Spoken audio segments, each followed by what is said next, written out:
Bismillahirrahmanirrahim. Assalamualaikum warahmatullahi wabarakatuh.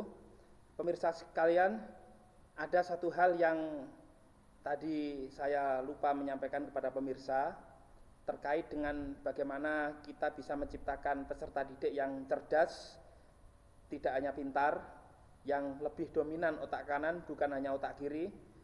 Itu salah satunya melalui pendidikan kemandirian kewirausahaan yang tadi saya sampaikan, di mana seorang lulusan diharapkan setelah lulus itu bisa mandiri.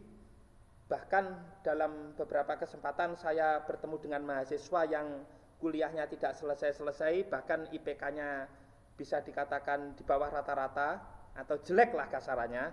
Saya sampaikan demikian, pemirsa sekalian. Dek atau Mas atau Mbak, Ning, saya sampaikan kepada mereka, IPK-mu pas-pasan, apalagi misalnya di bawah 3, misalnya IPK-nya.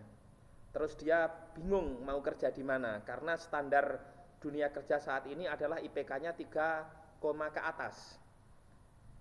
Nah, dalam kondisi demikian saya bilang, kamu berwirausaha saja, buka usaha.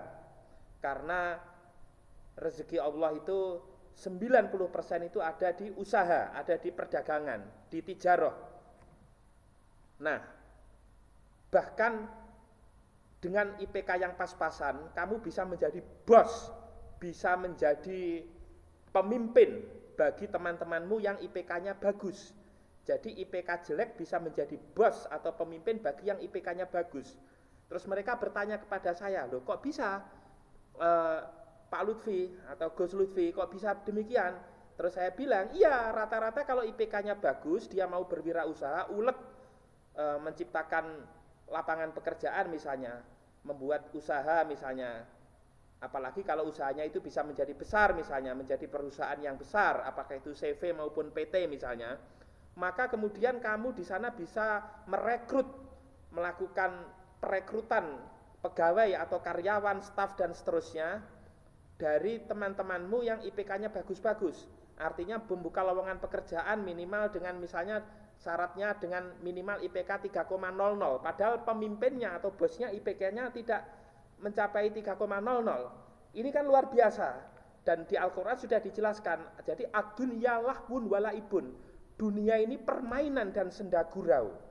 Oleh karena itu, bahwa seyogyanya bagi peserta didik, khususnya yang sudah lulus, output lulusan, ketika IPK atau nilainya tidak baik, sudahlah, jangan putus asa, jangan bersedih, buat usaha.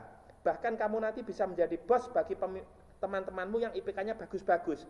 Karena yang IPK-nya bagus, orientasinya biasanya mencari kerja. Nanti jangan-jangan melamar pekerjaan di perusahaanmu karena IPK-nya 3, sedangkan bosnya saja IPK-nya tidak sampai demikian. Ya, inilah dunia, pemirsa sekalian. Artinya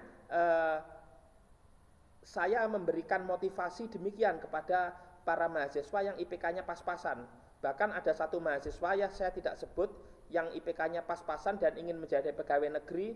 Saya pernah di lobi anak untuk membayar agar nilainya itu menjadi bagus. Pertama saya tidak mau karena itu dosa dan itu melanggar hukum. Dan selanjutnya saya bilang, Anda berwirausaha saja. Sudahlah, kesuksesan itu tidak mesti diterima kerja, tapi menciptakan lapangan kerja.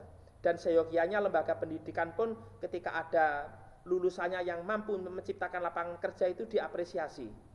Jadi yang diapresiasi jangan hanya yang sudah diterima kerja di perusahaan-perusahaan terkenal. Saya kira demikian tambahan dari saya, kurang lebihnya mohon maaf. Muhammad Lutfi Khairuddin undur diri dari kehadapan Anda. Wassalamualaikum warahmatullahi wabarakatuh.